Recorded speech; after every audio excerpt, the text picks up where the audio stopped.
O Príncipe Sem Medo, dos contos e lendas dos irmãos Grimm, tradução de Izzy Bonini, voz Iba Mendes. Houve uma vez um príncipe que, cansado de viver no palácio de seu pai sem fazer nada, e sendo ele um rapaz que não tinha medo de coisa alguma, certo dia ocorreu-lhe uma ideia. Quero ir-me embora daqui e percorrer o mundo. Assim deixarei de me aborrecer e, ao mesmo tempo, poderei ver muitas coisas interessantes. Resolvido a partir, despediu-se dos pais e saiu. Meteu-se pelo caminho afora e foi andando sempre para a frente. Andou um dia inteiro, desde manhã até a noite, indiferente ao rumo da estrada. Ora, aconteceu justamente que foi parar bem em frente à casa de um gigante. Como estava bastante cansado, sentou-se perto da porta, a fim de repousar um pouco. Estando aí sentado, deixou os olhos vaguearem de um lado para outro, e nisso viu largado no terreiro o jogo predileto do gigante, um boliche composto de bolas enormes e os respectivos paulitos do tamanho de um homem. Não demorou muito e veio-lhe o desejo de jogar uma partida. Então colocou de pé os paulitos e pôs-se a jogar as bolas. Sempre que conseguia derrubar um pau, fazia porém tal algazarra e soltava tais gritos de alegria que o barulho chegou aos ouvidos do gigante. Este saiu à janela e, vendo um homem não mais alto que o comum dos seres humanos a jogar o seu boliche, gritou: "Olá, seu vermículo! Como ousas jogar com as minhas bolas? Quem te deu forças suficientes para isso?" O príncipe ergueu os olhos e, vendo o gigante na janela, respondeu: "Ora, seu pedante, então julgas ser o único que possui braços fortes e rijos? Fica sabendo que eu posso fazer tudo o que me vem à cabeça." O gigante, estupefato, desceu ao terreiro e ficou a olhar para ele enquanto jogava. Daí a alguns momentos disse-lhe: "Escuta, simples ser humano, se realmente és tão corajoso, vai buscar-me uma das maçãs da árvore da vida." "Que queres fazer com ela?" perguntou o príncipe. "Quero-a não para mim, mas para minha noiva, que há muito vem me pedindo essa tal maçã. Eu já percorri o mundo de um ponto a outro, contudo não consegui descobrir essa árvore." "Pois bem, eu a encontrarei", disse o príncipe, "e não há o que me possa impedir de colher a maçã." "Pensas que é assim tão fácil?" disse o gigante.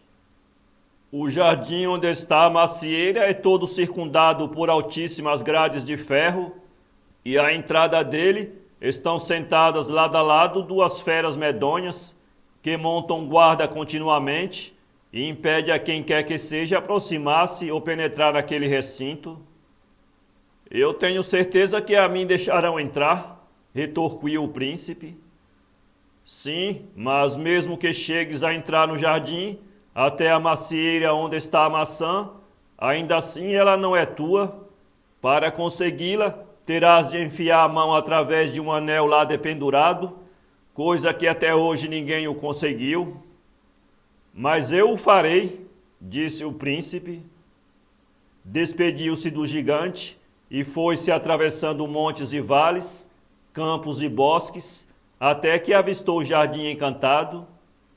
Viu em toda a volta dele as feras deitadas, que estavam nesse momento dormindo com a cabeça entre as patas, e não despertaram nem mesmo com o ruído que fez ao chegar lá.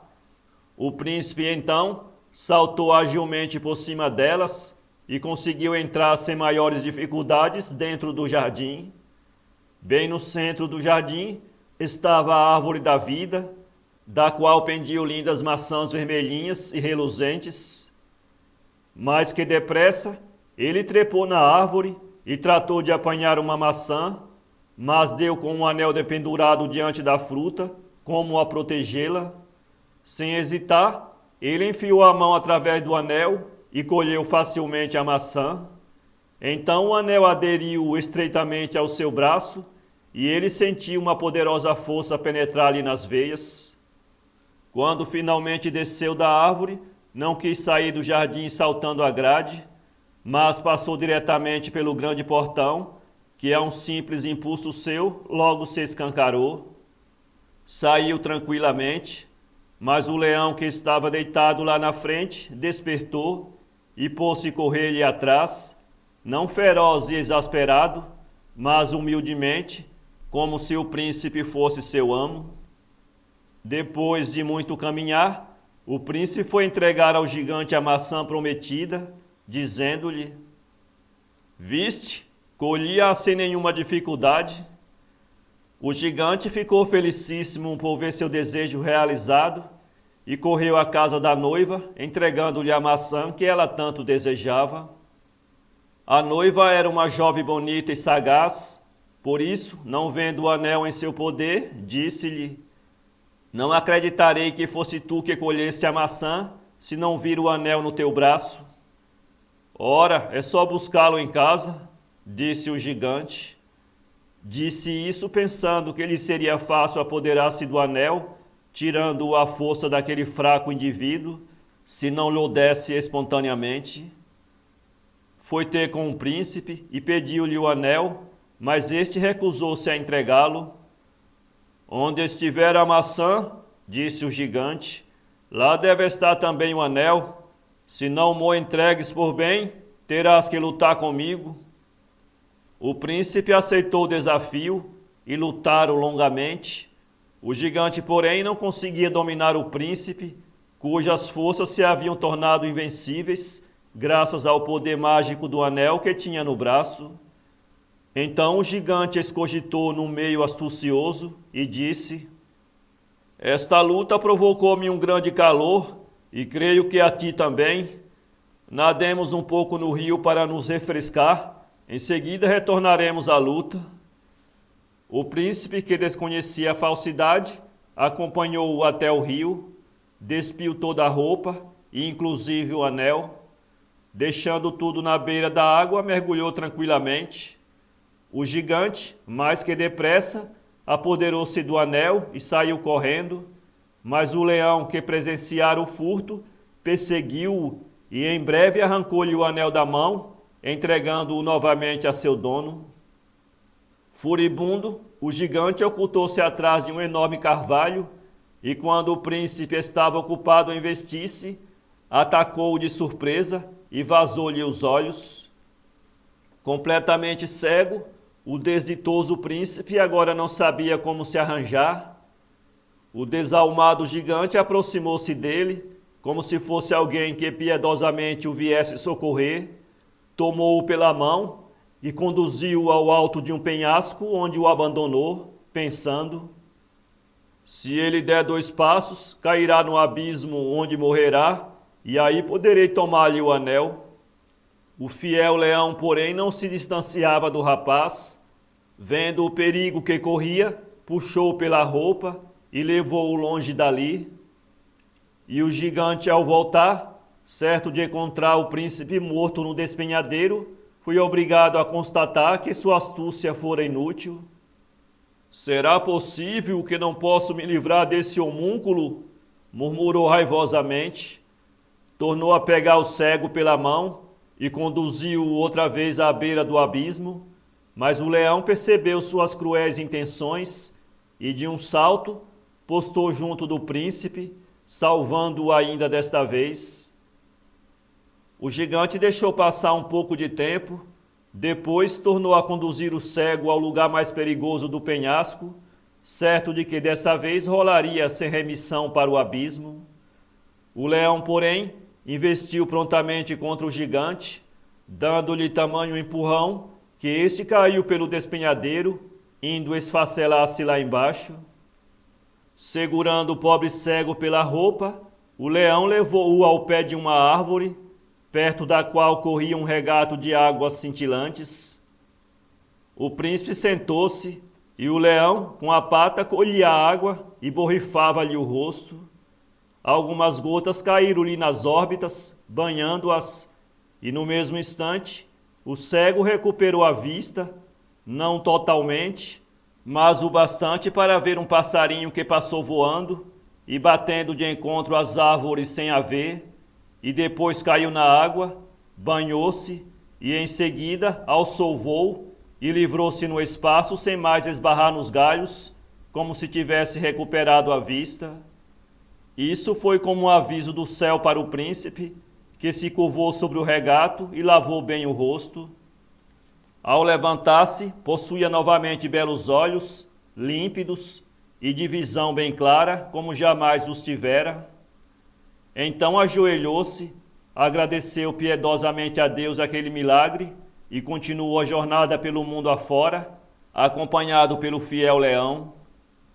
Depois de muito andar, foi ter a um castelo encantado, à porta da qual estava uma linda jovem, de porte gentil e de rosto muito gracioso, mas da cor de piche.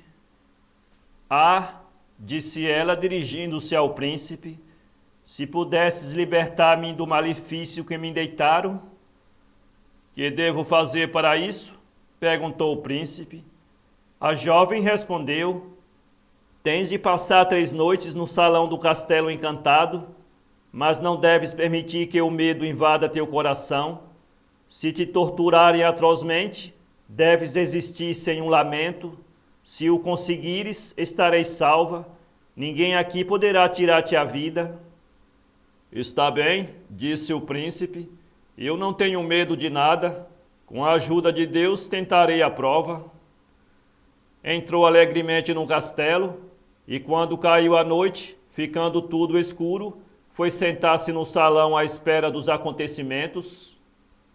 Até meia-noite tudo permaneceu quieto e tranquilo.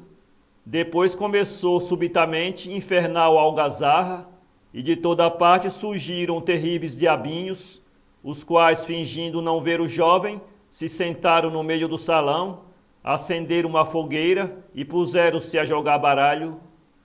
Quando um deles perdia, punha-se a berrar. Não está certo? Há alguém aqui que não é dos nossos. É culpa dele se perco.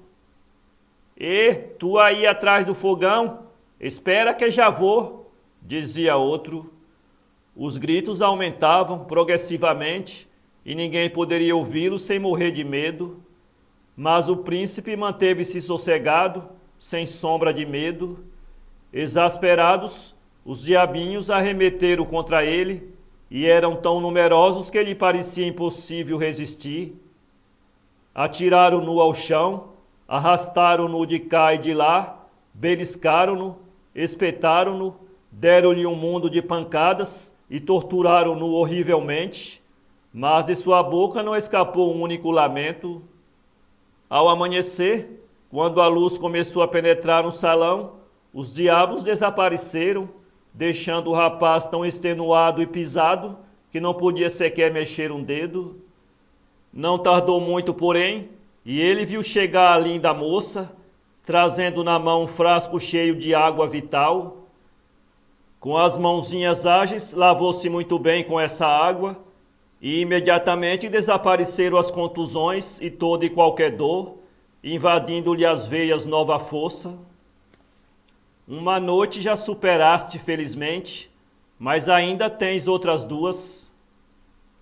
Depois afastou-se, e quando ela já ia a certa distância, o príncipe notou que os pés dela já estavam da cor natural. Na noite seguinte voltaram outra vez os diabos e puseram-se a jogar. Depois atiraram-se sobre o príncipe, maltratando-o ainda mais cruelmente que na noite anterior, deixando-lhe o corpo todo ferido e pisado. Todavia, como ele suportou tudo sem um gemido, tiveram que largá-lo. Ao raiar do dia chegou a moça e com a água vital curou-lhe as feridas. Quando ela se retirou, o príncipe viu cheio de contentamento que ela já estava toda branca, exceto as pontas dos dedos. Isso significava que ele teria que suportar mais a 3ª noite, a qual certamente seria a pior de todas. Com efeito, quando os diabos apareceram, gritaram-lhe enraivecidos: Ainda estás aqui? Vamos te torturar até perderes a respiração. Saltaram sobre ele, esmurrando-o, espicaçando-o, atirando-o de um lado e de outro, puxando-lhe os braços e as pernas, como se quisessem esquartejá-lo, mas de sua boca não saía um gemido. Finalmente, pela madrugada, os diabos desapareceram, deixando-o lá inanimado, sem sentidos e sem respiração. Nem sequer abriu os olhos quando a moça chegou e o lavou com a água vital. De repente, porém, sentiu que se desvaneciam as dores e ele estava novamente são e vigoroso, como se tivesse despertado do sono mais confortador. Abriu os olhos e viu ao seu lado a jovem alva como a neve e bela como o sol. Levanta-te, disse ela, e com tua espada desfere 3 golpes na escada, assim tudo se libertará deste encanto. Mal executou essa ordem, todo o castelo despertou do encanto, e o príncipe ficou sabendo que a linda jovem era uma princesa, dona daquelas imensas riquezas. Algumas horas depois, entraram os criados, anunciando que a refeição estava pronta e ia ser servida no salão. A princesa e o príncipe dirigiram-se para a mesa e comeram regaladamente. À noite foi anunciado o casamento e tiveram início grandiosos festejos que duraram muitos e muitos dias em meio à alegria geral.